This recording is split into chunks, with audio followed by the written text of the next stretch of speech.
My sister bragged about getting our $2 million beach house for $0. Mom and Dad gave it all to me. She gloated. I smiled and said, check the trust again. The next day, my lawyer called. Have you ever experienced that specific, sickening drop in your stomach when someone you share blood with betrays you? Not a small, heat-of-the-moment mistake, but a cold, calculated betrayal that they actually feel proud of? I have. My name is Hazel. I am 34 years old, and until a particular Friday morning last month, I thought my family had finally reached a point of peaceful, if somewhat distant, coexistence. I was sitting at my kitchen island in Boston, sipping my morning coffee and reviewing some contract files for my firm, enjoying the quiet. Then, my phone vibrated. It was a text message from my younger sister, Stella. Stella is 30, and she has spent every single one of those 30 years failing upward, cushioned by our parents' endless supply of excuses and financial bailouts. I picked up the phone, expecting another request to borrow a few $100s or a complaint about her latest boss not recognizing her non-existent genius. Instead, an image loaded on the screen. It was a picture of Stella, wearing oversized designer sunglasses, standing on the wraparound porch of our family's historic beach house in Newport. The house my grandfather built with his own two hands. The house valued at roughly $2 million. Beneath the picture was a text that I will remember for the rest of my life. She wrote, and I quote, "Guess who just became a homeowner? Mom and Dad gifted me the Newport house for $0. They knew I deserved it and that you were too busy with your corporate life anyway. Going to start renovations on Monday." End quote. Let that sink in for a second. $2 million of generational wealth, the only remaining piece of our beloved grandfather, handed over for $0. For a brief, dangerous second, a wave of pure, unadulterated rage washed over me. I wanted to throw my phone against the wall. I wanted to drive down to Rhode Island, march up those wooden porch steps, and scream until my voice gave out. But I didn't. I am a firm believer in stoicism. You cannot control the greed, the delusion, or the toxic actions of other people. You can only control your response. And reacting with anger is exactly what they want. It makes you look unhinged, which validates their narrative that you are the difficult one. So, I took a deep breath. I set the phone down on the marble counter. I took another sip of my coffee, feeling the warm liquid steady my nerves. I didn't cry. I didn't call my mother to demand an explanation. I didn't curse out my father. I simply picked up the phone again and typed out a 3-word response: "Congratulations to you." I hit send and immediately put my phone on Do Not Disturb. I could practically see the smug smile spreading across Stella's face when she read it. She thought she had won. My parents probably popped open a bottle of cheap wine in their suburban kitchen, celebrating the fact that they had finally secured the future of their golden child without any messy pushback from their difficult, overly practical older daughter. They thought I was just the quiet, obedient sister who would take the abuse and the blatant favoritism forever. They thought I would just swallow this massive theft because I always valued peace over conflict. Because that is the role they had groomed me for my entire life. But what Stella and my parents didn't know is that I wasn't surrendering. I was smiling. Because I had seen this exact moment coming for 6 months. I already knew what was in the legal documents. I already knew the trap was set. Stella hadn't just stolen a house. She had walked blindly into a financial slaughterhouse, and she had just handed me the padlock to lock the door behind her. All I had to do was let her keep walking. To really understand why I didn't immediately call my lawyer that Friday morning, you have to understand the architecture of a dysfunctional family. You have to understand what it means to be the designated scapegoat while your sibling is elevated to the status of a living deity. If you grew up in a healthy household, this might sound completely insane to you. But if you know, you know. My grandfather bought that plot of land in Newport back when it was just dirt and seagrass. He was a hardworking man, a carpenter by trade, and he spent every weekend for 3 years building that house. He laid every hardwood floorboard. He built the wide, sturdy window frames where I used to sit for hours, watching the Atlantic storms roll in. That house was the anchor of our family. It smelled of cedar wood, salt air, and old books. But inside our actual family dynamic, there was no anchor. There was only Stella, and then there was me. Have you ever heard of the psychological term gaslighting? It is when someone manipulates you into doubting your own reality, your own memory, and your own worth. My parents were masters of it. When I was 17, I graduated at the top of my high school class. I had earned a partial scholarship to a prestigious university, but I still needed my college fund to cover the rest of the tuition. The same college fund my parents had been supposedly contributing to since I was born. 2 weeks before my tuition was due, Stella, who was 13 at the time, decided she wanted to become a competitive horseback rider. Not just casually. She wanted a purebred horse, the elite gear, the private coaching. My parents sat me down at the kitchen table. My mother had tears in her eyes.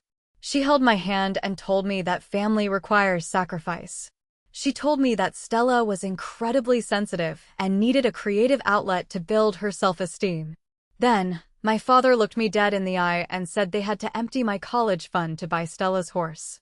When I cried, when I protested that it wasn't fair, they turned on me. They told me I was being selfish.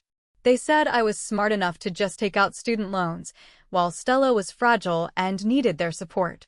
They twisted the narrative so perfectly that by the end of the night, I actually felt guilty for wanting to go to college. I spent the next 10 years drowning in $80,000 of student loan debt, working 2 jobs while carrying a full course load, just to survive. Meanwhile, Stella rode that expensive horse exactly 4 times before declaring she was bored with it. They sold the horse at a massive loss. Did they apologize to me? Did they offer to help with my loans? No. It was never spoken of again. That was the blueprint of our lives. I was the safety net, the backup plan, the workhorse. Stella was the princess who could do no wrong. When she crashed her first car because she was texting, my parents blamed the other driver and bought her a new car. When she dropped out of 3 different colleges, my mother said the professors just didn't understand her unique learning style. They spent my entire life teaching Stella that actions do not have consequences, as long as she could cry on cue. They taught her that my boundaries, my achievements, and my property were completely negotiable if she wanted them. So, when our grandfather passed away, it was only natural for them to assume they could just hand over his legacy to her. They truly believed they could just erase me from the deed, pat me on the head, and tell me I was being a good sister by letting her have it. They thought they could execute the ultimate theft without a single drop of blood being spilled. But they forgot one crucial detail. They forgot that while they were busy treating me like a servant, I had grown up. I had become a corporate lawyer. I knew how to read the fine print. And more importantly, my grandfather knew exactly who they were. Let me take you back to 6 months ago, the week of my grandfather's funeral. The air in the Newport house was heavy with grief. I was devastated. Grandfather was the only person in the family who ever truly saw me. He used to sit on the porch in his rocking chair, watching my parents fawn over Stella's mediocre finger paintings while ignoring my straight A report cards. He would pull me aside, hand me a cup of real, stovetop hot chocolate, and tell me that the loudest people in the room are usually the weakest. The day after we buried him, I walked into his home office to find a box for his old photographs. Instead, I found my parents. They had the desk drawers pulled completely out. Papers were scattered everywhere. My father was holding a flashlight, sweating, looking through old filing cabinets like a common thief. My mother was frantically flipping through a leather-bound ledger. I stood in the doorway and asked them what they were doing. My mother jumped, slamming the ledger shut. She put on her best, fake, sweet voice and said they were just trying to organize his utility bills to keep the house running. But I saw the way my father avoided my eyes. I saw the panic. The dark psychology of growing up in a manipulative house is that you develop a 6th sense for lies. Your survival depends on it. I didn't say another word. I turned around, walked out to my car, and drove straight back to Boston. But I didn't go home. I drove to the financial district, parked my car, and walked up to the 30th floor of a high-rise building to see Mr. Thornton. Mr. Thornton was a sharp, old-school attorney who had represented my grandfather for 40 years. He wore tailored suits and never wasted words. When I sat down in his office and told him what I saw, he didn't look surprised. In fact, he looked tired. He opened a thick, black folder on his desk and turned it toward me. He told me that my grandfather loved my parents, but he was not blind to their flaws. He knew they were financially reckless, and he knew they idolized Stella at my expense. He knew that the moment he was in the ground, they would try to liquidate his assets to fund Stella's endless, failed ventures. So, my grandfather did not leave the house to my parents. He set up a highly restrictive generation-skipping trust. My parents were merely named as the trustees. Their only legal power was to pay the property taxes and maintain the physical structure. The actual, legal beneficiaries of the trust were me and Stella. Equal 50-50 shares. But it gets better. Mr. Thornton pointed to a specific paragraph. It stated clearly that the property could not be sold, transferred, or gifted under any circumstances without the notarized signatures of both granddaughters. I sat there, staring at the legal document, feeling a massive weight lift off my chest. I asked Mr. Thornton what would happen if my parents tried to forge my signature or just bypass the trust entirely to give the house to Stella. Mr. Thornton looked at me over his glasses. The corners of his mouth twitched into a very slight, predatory smile. He said, "If they do that, Hazel, they trigger the anti-fraud provision. It is an ironclad legal trigger. If they attempt a fraudulent transfer, they are immediately stripped of their trustee status. The court takes over, and any beneficiary complicit in the fraud is legally barred from the property for 5 years." For 6 months, I held on to that secret. I sat at family dinners. I listened to my mother make passive-aggressive comments about how the beach house really needed a younger energy. I listened to Stella complain that she couldn't afford a wedding venue. I played the fool. I played the busy, indifferent older sister. I gave them enough rope. And now, looking at Stella's text message about her $0 house, I knew they had finally hung themselves. The trap was locked. Now, it was time to let them feel the consequences. By Saturday morning, the day after the text message, the situation had escalated from a simple family betrayal to a public spectacle. If there is one thing a golden child cannot resist, it is an audience. Stella didn't just want the house, she wanted the world to know she had conquered it. I woke up, made myself some tea, and opened social media. My feed was absolutely flooded. Stella had posted a 20-minute live video from the beach house. She was walking through the rooms, dramatically waving her hands, pointing at the antique cedar walls and the beautiful, custom-built window seats. She looked right into the camera and said, "So guys, my amazing parents just gifted me this entire $2 million estate. It's totally mine now. But honestly, it's so old and gross inside. It smells like old books and dead people. I'm having contractors come in on Monday to completely gut the interior.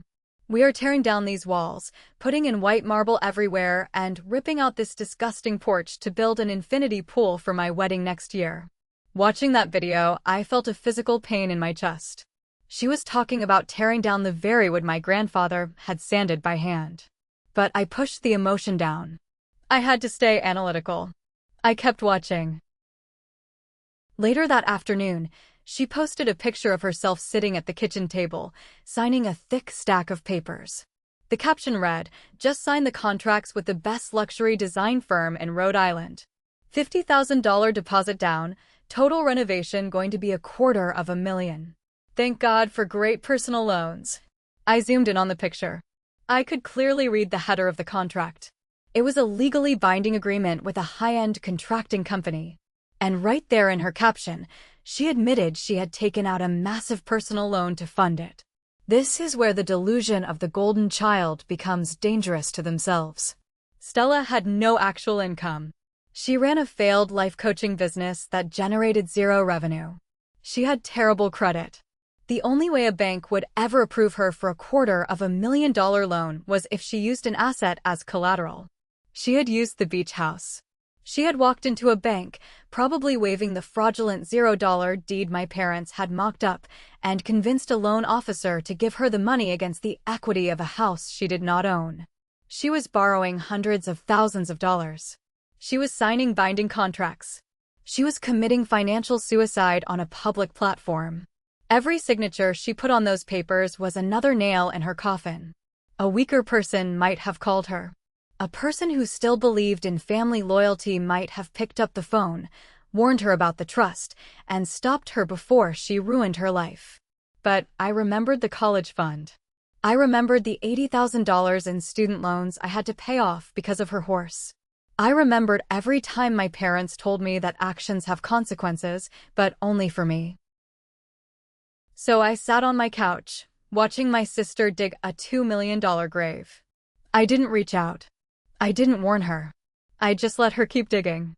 Because sometimes, the most destructive weapon you can use against a narcissist is simply letting them have exactly what they want. Silence is the heaviest thing you can drop on a manipulator.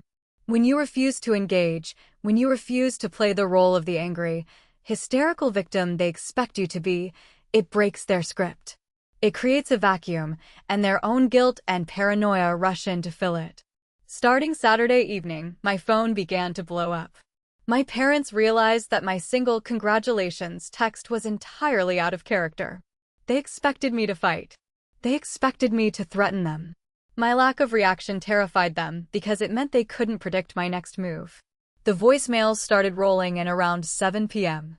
I sat in my quiet apartment, letting them go straight to the machine, listening to the transcriptions play out in my mind. First, it was my mother. Her voice dripped with that fake, syrupy sweetness she used whenever she was trying to get away with murder. "Hi Hazel, sweetie. It's Mom. I know you saw Stella's posts. We just wanted to make sure you understand. You have your big fancy law career in Boston, you make so much money, and you never have time to come down to the beach anyway. Stella really needs this for her wedding and her self-esteem. We knew you would be the bigger person and understand. Call me back, let's keep the peace in the family." When I didn't reply, the tone shifted. 2 hours later, my father called. The fake sweetness was gone, replaced by his classic, authoritative bullying. "Hazel, pick up the phone. Your mother is very upset that you are ignoring us. You are being incredibly immature. We made a financial decision for the family, and you need to respect it. We don't want any drama from you. Act your age and call us back." Let me break down the dark psychology of those voicemails. First, my mother used minimization and flattery. She tried to frame her theft of $1 million asset as a small favor because I am so successful. She tried to weaponize my own hard work against me. Then, my father used intimidation and blame shifting. He demanded respect for a decision that legally robbed me and preemptively labeled me as immature and dramatic just for being silent. They were literally begging me to argue with them. An argument gives them power. It gives them something to push against. It allows them to twist your words and play the victim. So, I gave them absolutely nothing. I let them sweat for 24 hours. Sunday afternoon, when my screen showed 12 missed calls and 20 text messages, I finally decided to throw them a bone. I picked up my phone and typed a single, perfectly polite sentence to the family group chat. I wrote, "I have read your messages. There is no need to argue. I truly hope everyone gets exactly what they have earned." I hit send and tossed the phone onto the sofa. I could imagine the collective sigh of relief in their house. They read that text and translated it through their own filter of entitlement. They thought getting what they earned meant Stella getting the house. They thought I was surrendering. They thought the war was over, and they had won without a single casualty. They probably went out for an expensive dinner that night to celebrate. They celebrated their cleverness, their unity, and the fact that they had finally pushed me out of the picture for good. They had no idea that while they were toasting their victory, I was opening my laptop to draft an email that would end their world. Sunday night in Boston. A massive storm system had rolled off the Atlantic coast.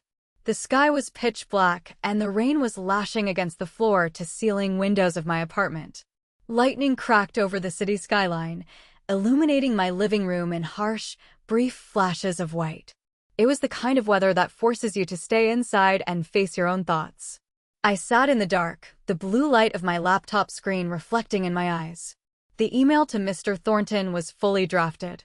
It contained the screenshots of Stella's text message, the videos of her at the house bragging about the $0 gift, and the photos of the renovation contracts she had signed. The evidence of their fraudulent transfer was undeniable, documented, and ready to be filed. All I had to do was click send.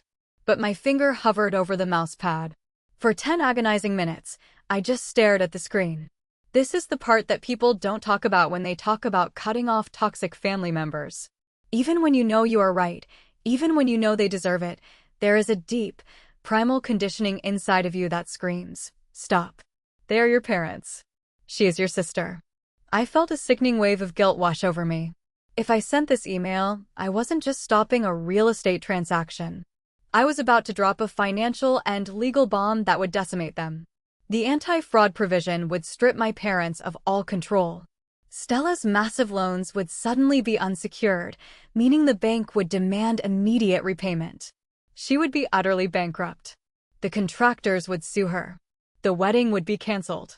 Our family, as fractured as it was, would be shattered into a million unfixable pieces. Was I being too cruel? Was I taking it too far? Maybe I should just call them. Maybe I should just scream at them, threaten them with the lawyer, and force them to put my name back on the deed. But then, the lightning flashed again, and in that brief moment of light, I looked at a small, framed photograph on my bookshelf. It was a picture of me and my grandfather sitting on the Newport porch. I was 12 years old, holding a book, and he was smiling down at me. I remembered his voice. I remembered how he told me that true justice is not about revenge, it is about restoring the balance. My parents and Stella had lived in a completely distorted reality for 30 years.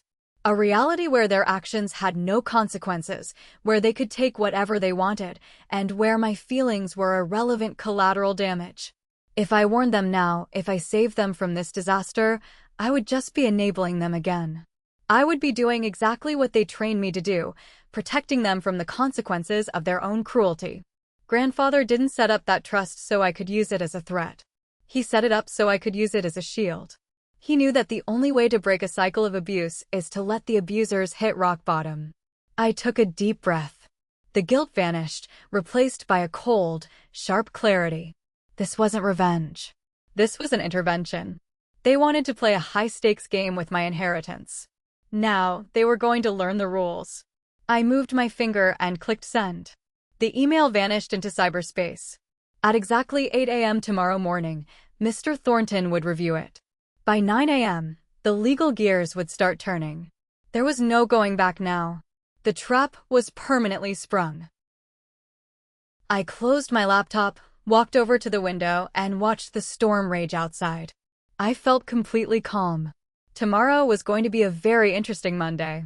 Thank you for watching this story so far. If you are enjoying it, please hit the like button, subscribe to the channel, and leave a comment below telling us the name of the city you are living in. Every single comment helps the video reach more people, and we truly appreciate your support. Now, let's get back to the fallout. Monday morning arrived with a brutal, glaring sunlight that made the wet city streets steam. I was sitting in Mr. Thornton's office in downtown Boston by 8:30 a.m. The office smelled of expensive leather, lemon polish, and old money. I was wearing my sharpest tailored suit, sitting in a high-backed chair, sipping sparkling water. Mr. Thornton was sitting across his massive mahogany desk, reviewing the documents I had sent him the night before. His face was completely unreadable, a perfect mask of professional detachment. He simply nodded, closed the file, and looked at his heavy gold watch. They should be getting the phone call right about now, he said, his voice quiet and calm. He was right.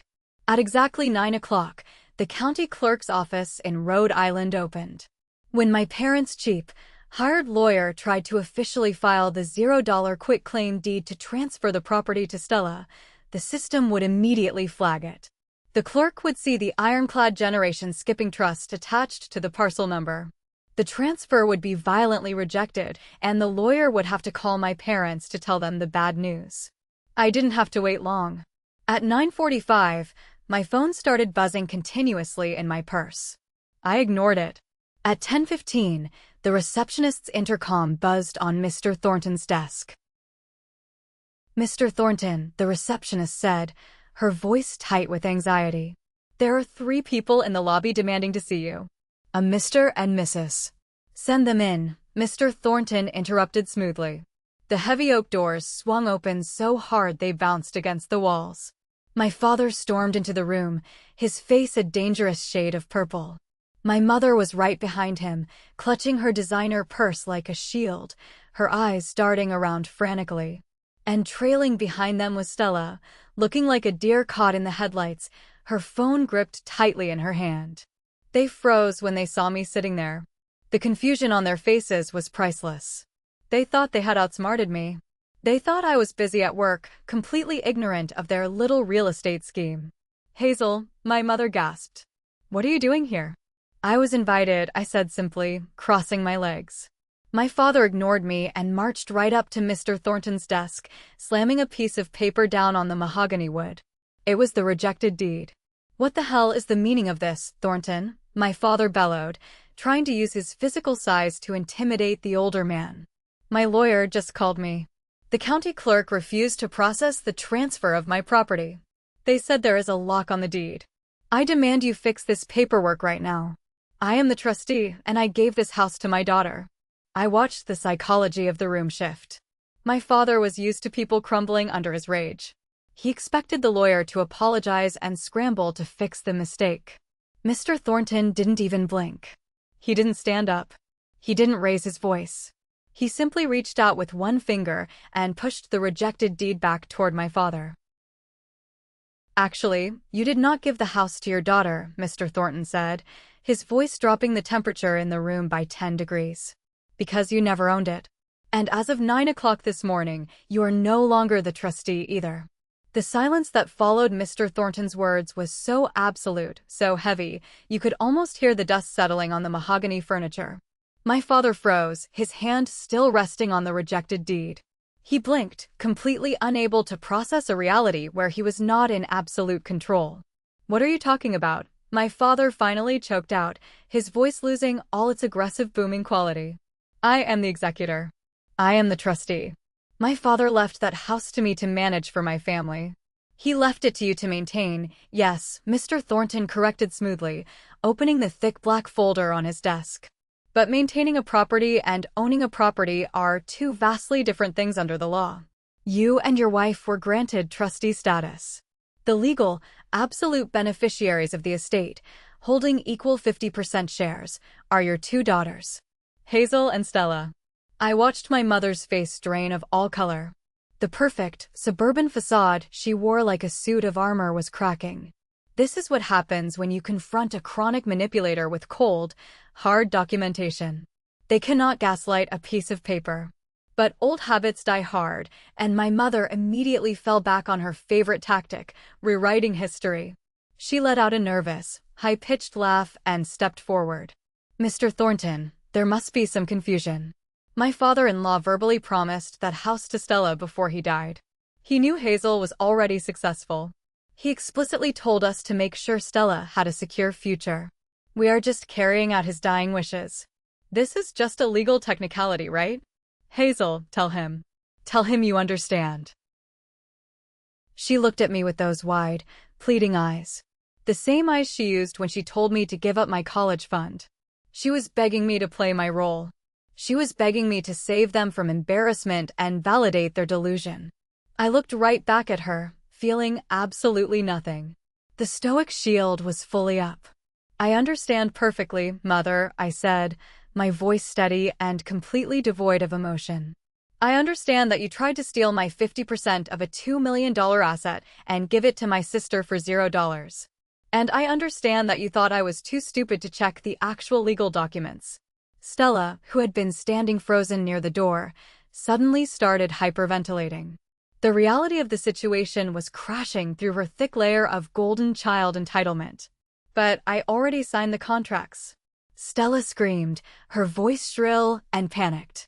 I hired the luxury design firm. I took out a loan. The wedding planner already booked the dates. Mom, Dad, you said it was mine. You said you took her name off everything. We tried, sweetheart, we tried, my mother babbled, reaching out to grab Stella's arm, but Stella yanked it away. Mr. Thornton, my father interrupted, desperation creeping into his tone. Fine. We made a mistake with the paperwork. We will just cancel this transfer deed. We will go back to the original arrangement. We will manage the house, and the girls can share it. Just tear that up, and we will handle this as a family. He thought it was that easy. He thought he could attempt a massive, life-altering financial theft, get caught red-handed, and just hit the undo button. He thought the law worked like his parenting style. No consequences, just a quick apology and moving on. Mr. Thornton took off his glasses and pulled out a pristine, white handkerchief. He began to slowly clean the lenses. He didn't look angry. He just looked deeply disappointed. "I am afraid you do not understand the gravity of your actions, Mr. Parker," the lawyer said quietly. "You cannot simply cancel the transfer. Because by attempting to file a fraudulent $0 quitclaim deed to bypass Hazel's ownership rights, you have triggered a very specific clause in your father's trust. And I assure you, none of you are going to like what happens next. Have you ever watched a building undergo a controlled demolition? For a few seconds after the explosives go off, the building just stands there, seemingly intact. And then, all at once, the structural integrity vanishes, and the entire massive thing collapses into dust. That is exactly what happened to my family in that office." Mr. Thornton put his glasses back on, picked up a document highlighted in yellow, and began to read. Section 4, Paragraph B. The anti-fraud provision. Should the appointed trustees attempt to alter, sell, transfer, or encumber the property without the explicit, notarized consent of all named beneficiaries, they shall be deemed in breach of fiduciary duty. He paused, letting the legal jargon sink into the quiet room. Upon such breach, the trustees are immediately and permanently stripped of all administrative powers. The property falls under the direct supervision of this law firm. Meaning, as of this morning, neither of you have any legal right to even hold a key to the Newport house. My father stumbled backward like he had been physically punched in the chest. He grabbed the back of a leather chair to steady himself. "You are taking the house away from us," he whispered, his massive ego completely punctured. "You took it away from yourselves the moment you tried to rob your eldest daughter," Mr. Thornton replied coldly. "But the provision does not stop there. It also addresses any beneficiary who is complicit in the fraudulent transfer." Mr. Thornton shifted his gaze directly to Stella. My sister shrank back against the wall.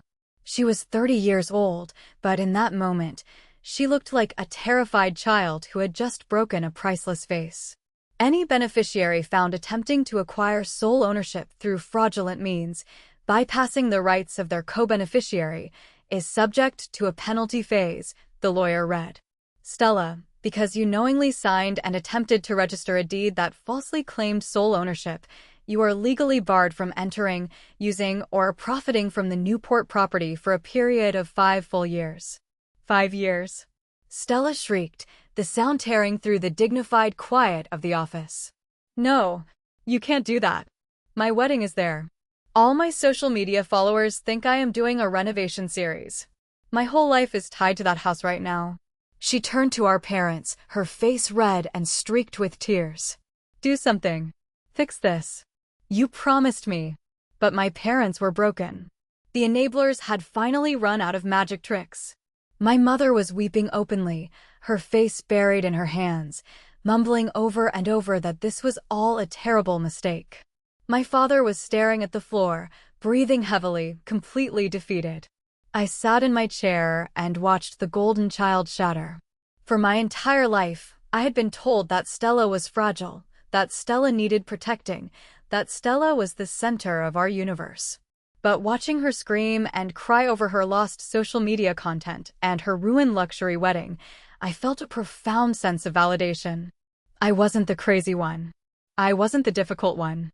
They were. They had built a house of cards on a foundation of lies, and my grandfather had handed me the fan to blow it all down.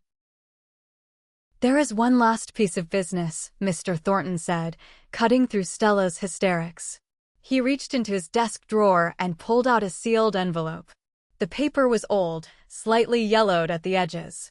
"Your father left this with me 10 years ago, when he first drafted the trust. He gave me strict instructions to only open it if the anti-fraud provision was ever triggered." He slid the envelope across the desk toward me.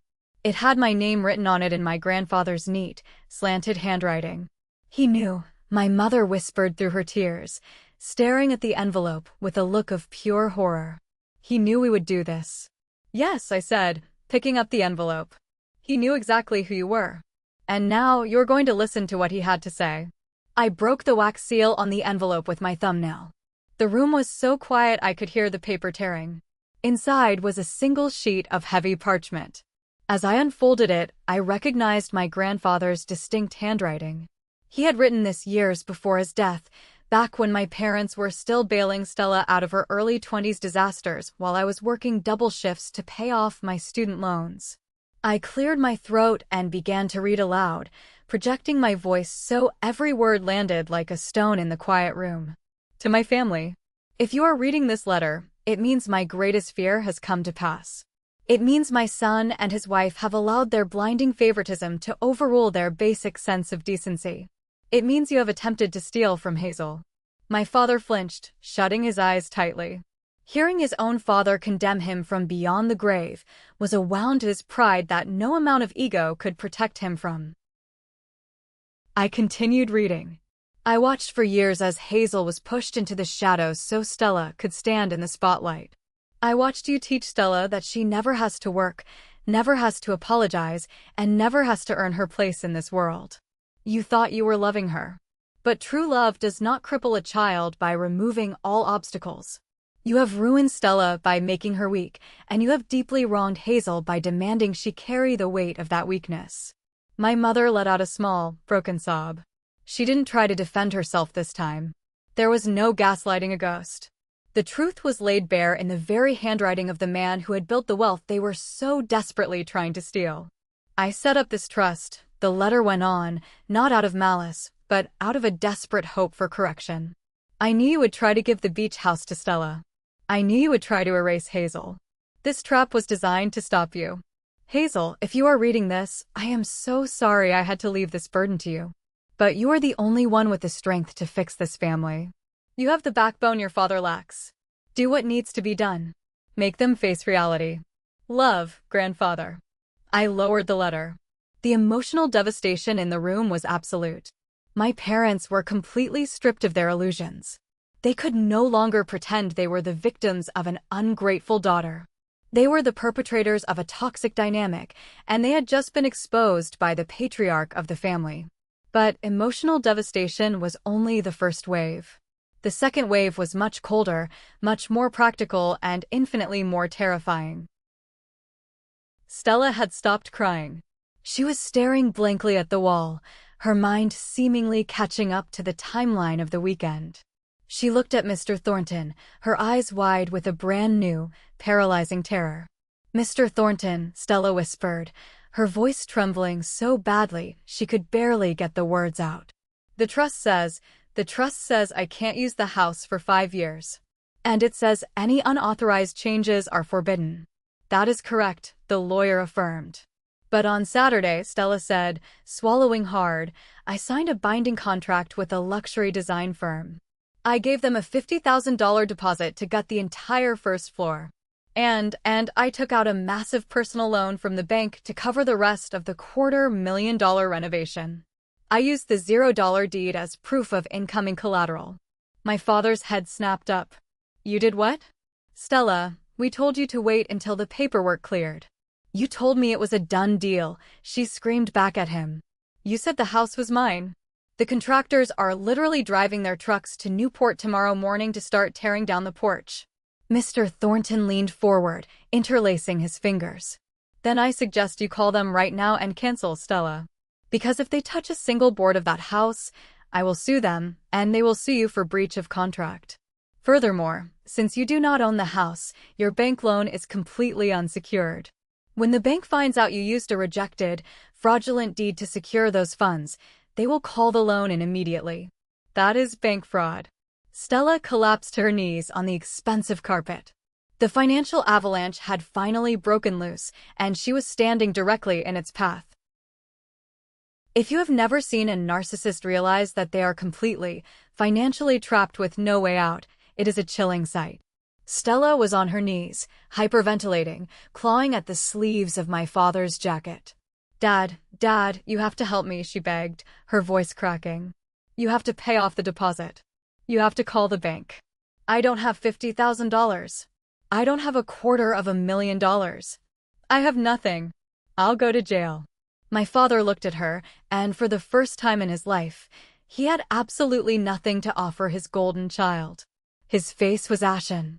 Stella, we don't have it. We drained our savings account last year to pay off the lease on your failed wellness center. We remortgaged our own house to pay for your credit card debt. We have nothing left to give you. The reality of their 30-year enabling cycle was laid bare in harsh, undeniable numbers. They had spent their entire retirement securing a safety net for a daughter who refused to learn how to walk on her own. And now, the net had finally snapped. Stella turned to my mother. Mom, do something. Sell your jewelry. Sell your car. My mother just wept, shaking her head. We can't, sweetie. We just can't. Then, slowly, Stella turned her head and looked at me. The sister she had mocked just 3 days ago. The sister she had happily tried to steal $2 million from. The sister she had bragged to about getting everything for $0. She crawled across the carpet toward my chair. It was pathetic. It was sickening. And yet, looking down at her, I didn't feel the triumph I thought I would. I felt a profound, heavy sadness.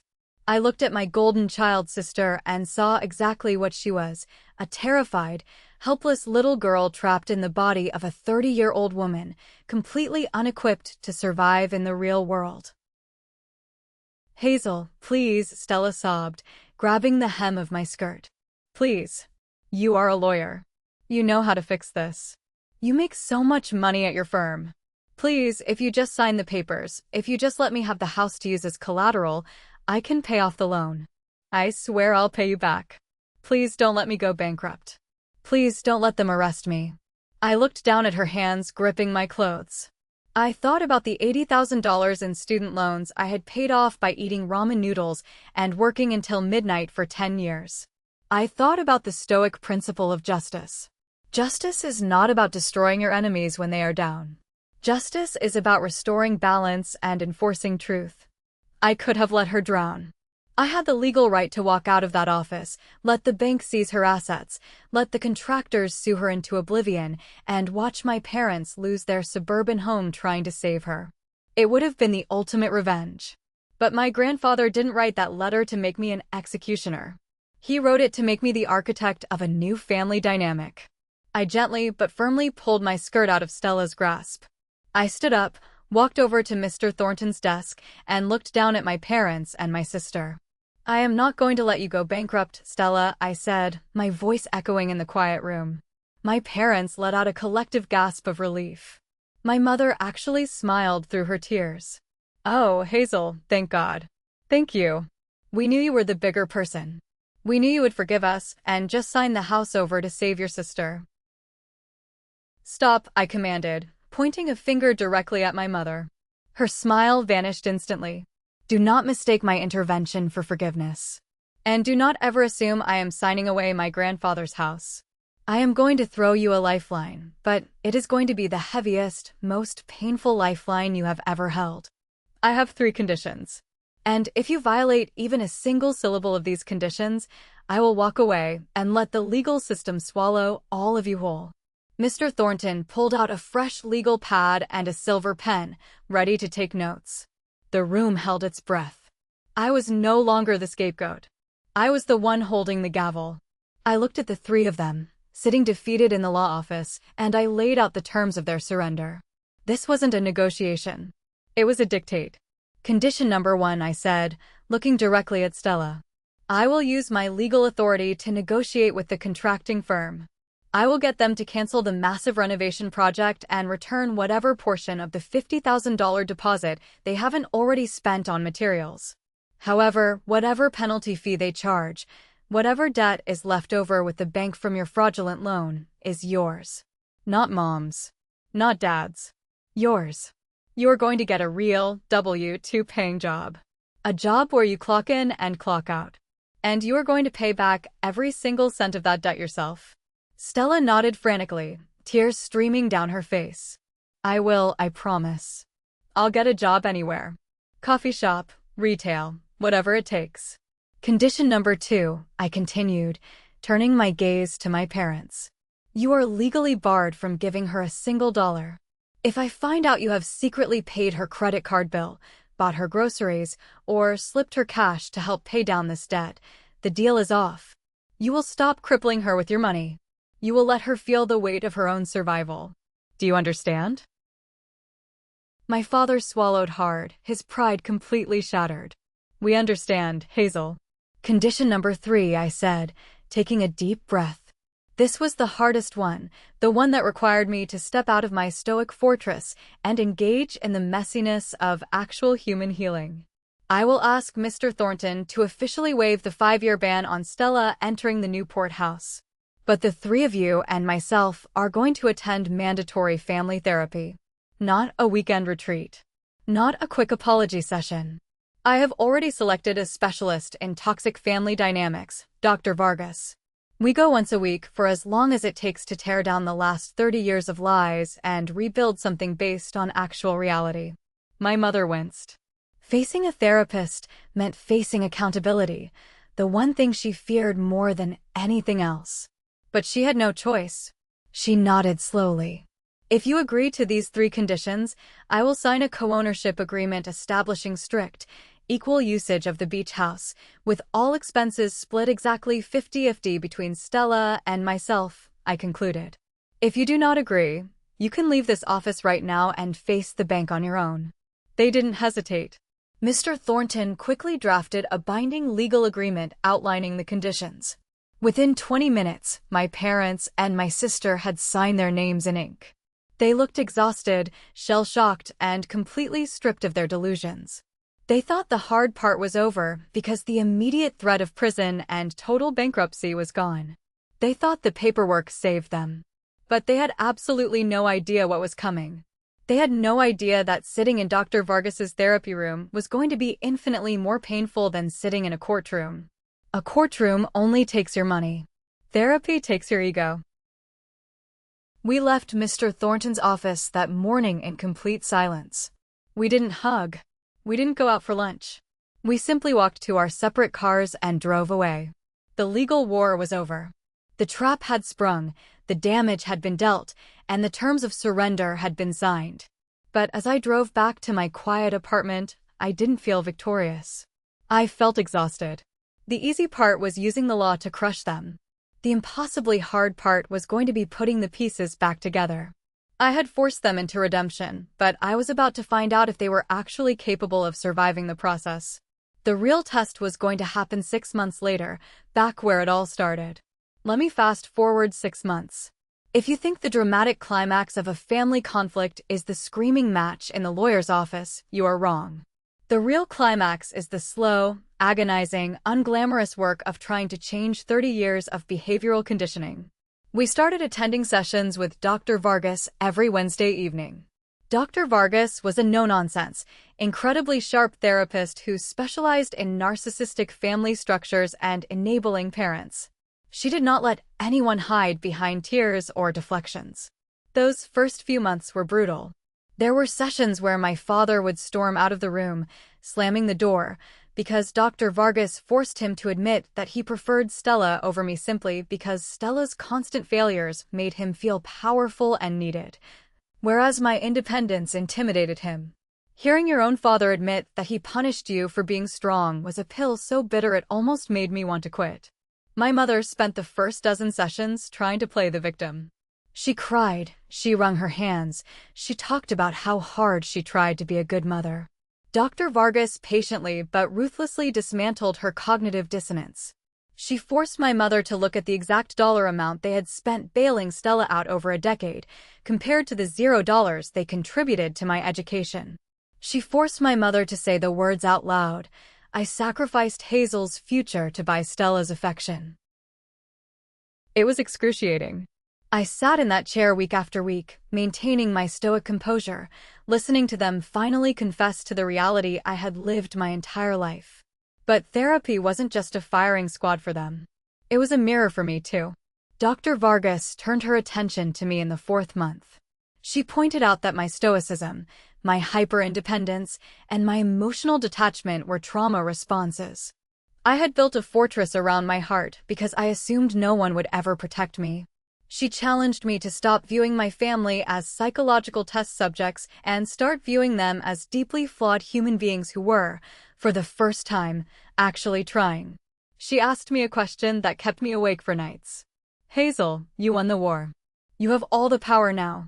But are you keeping them in debt to you emotionally, just to make sure you never get hurt again? I had to learn how to lower my shield. I had to learn how to accept a clumsy, imperfect apology from my father without analyzing it for hidden motives. It was terrifying. Meanwhile, Stella was living a reality check that was painful to watch. She had actually kept her promise. She got a job working the morning shift at a busy coffee shop, and she picked up evening shifts at a retail clothing store. Her designer clothes were replaced by stained aprons and comfortable sneakers. She looked perpetually exhausted.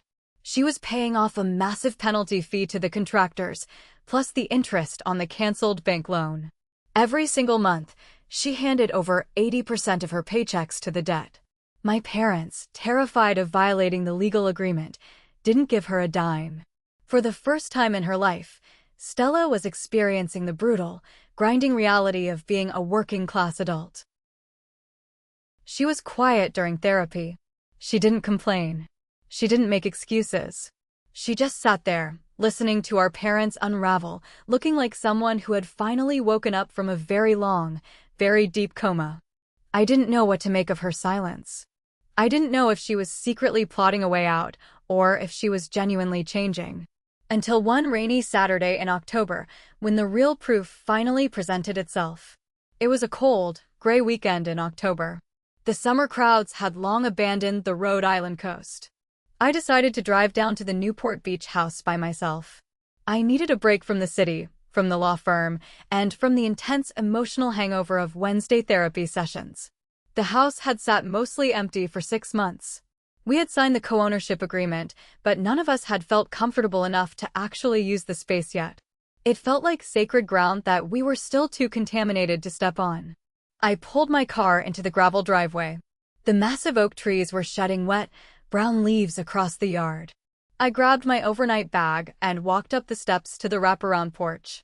As I reached for my keys, I noticed the front door was already unlocked. I pushed the door open, my heart beating a little faster. The smell of lemon cleaner and old wood hit my nose. I walked into the hallway and heard the sound of a scrubbing brush coming from the kitchen. I stepped into the kitchen and stopped dead in my tracks. Stella was on her hands and knees. She was wearing faded sweatpants and an oversized, stained t-shirt. Her hair was tied back in a messy knot. She was furiously scrubbing the old linoleum floor with a bucket of soapy water. The kitchen looked different. The pile of luxury design plans that used to sit on the counter was gone. The fancy coffee maker she had bought with her credit card was gone. Instead, the room looked exactly the way my grandfather had left it, just much, much cleaner. Stella stopped scrubbing and looked up. She looked exhausted. There were dark circles under her eyes, and her hands were red and raw from the harsh chemicals.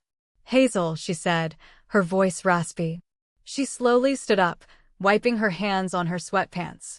She looked incredibly small in that big kitchen. "I didn't know you were coming down. I can leave if you want the place to yourself." "You don't have to leave," I said cautiously, leaning my bag against the wall. "What are you doing here?" "The contractor penalty fee," she said, looking down at her shoes. "I paid off the last of the bank loan interest last week. But I still owe the contractors $2,000 for the cancellation fee. I couldn't afford to hire a cleaning service to prep the house for winterizing, so I figured I would just come down and do it myself. Save the money to put toward the debt." I stared at her.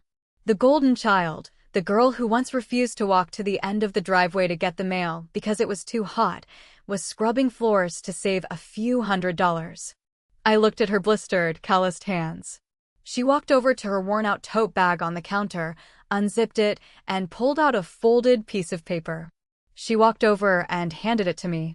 It was a cashier's check, made out to the contracting firm, for $500.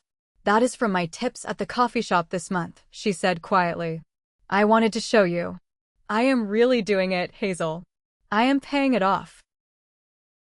I took the check. It felt incredibly heavy. I looked at my sister, stripping away all the anger. All the resentment, all the history. For the first time in 30 years, I didn't see a rival. I didn't see a thief. I saw someone who was trying, desperately, to earn her own respect. A lump formed in my throat. The stoic shield finally cracked, just a little bit. "It is freezing in here," I said, my voice softer than it had been in years. I walked over to the old pantry. "Do you remember where grandfather used to keep the cocoa powder?"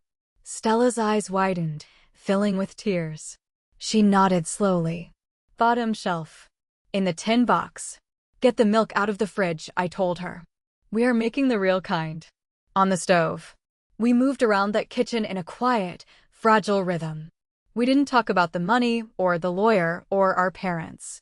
We just stood by the stove, watching the milk simmer, stirring in the chocolate and the cream. When it was done, we took our mugs out to the enclosed porch and sat on the window seat, watching the gray Atlantic waves crash against the shore. "I am sorry," Stella whispered into her mug, the steam rising around her face. "Not just for the house. For everything. For taking up all the air in the room. For never looking back to see if you were drowning." "I know," I said, taking a sip of the hot chocolate. It tasted exactly like my childhood. "I know you are." The storm had finally passed. The golden child had finally grown up. 1 full year has passed since the morning we walked into Mr. Thornton's law office. The leaves have turned green, fallen, and turned green again. Time is the only true metric of change. I am standing on the porch of the Newport Beach house. The sun is setting, painting the sky in brilliant strokes of gold and bruised purple. The air is warm and smells of salt. Behind me, the screen door creaks open. It is a sound I have loved my entire life. Inside the house, chaos reigns, but it is a normal, healthy kind of chaos. My father is in the kitchen, arguing good-naturedly with Stella about the correct way to grill a steak. My mother is setting the large wooden dining table, actually asking for my opinion on which plates to use instead of dictating her own taste. We are not a perfect family. 30 years of dysfunction does not disappear in 12 months. My father still struggles with his need to control conversations. My mother still has moments where she defaults to anxiety. Stella still has days where she feels overwhelmed by the sheer, unglamorous effort of living a normal life. And I still have moments where my instinct is to put my walls up and push them all away. But we go to therapy. We talk. We apologize. We are building a foundation on solid bedrock instead of the shifting sands of lies and favoritism. Stella paid off her debt 3 months ago. The day she mailed the final check, she cried for an hour. She still works at the coffee shop, but she was just promoted to shift manager. She pays her half of the property taxes on the beach house on time, every time. She treats this house with the reverence it deserves. Grandfather knew what he was doing. He knew that the only way to save a burning building is sometimes to let the fire consume the rotten wood so you can rebuild with steel. He gave me the trap, but he also gave me the choice of how to use it. I look out at the ocean, watching the tide pull back from the sand. I think about power, about justice, and about mercy. I use the law to crush their reality. I forced them to their knees. I took everything away from them so they could learn the value of what they had. We finally found our standing place. We are learning to be a real family, scars, burnt edges, and all. I am proud of the work we have done. I am proud of my sister. But as I stand here watching the sunset, a part of me, the cold, stoic lawyer part of me, still wonders about that day in the office. I wonder if the intervention was worth the immense emotional toll it took on me. I wonder if some betrayals are just too deep to fix, even with a happy ending. So, let me ask you. You have heard the whole story. You know the history of the neglect, the manipulation, and the blatant, arrogant attempt to steal my inheritance and erase me from my own family legacy. After decades of emotional abuse and a calculated $2 million betrayal, was I right to force them into this painful, grueling redemption process? Or should I have just walked away, let the legal trap completely destroy their lives, let the bank take everything, and live the rest of my life in peace without them? Let me know. Thank you for watching this story to the very end.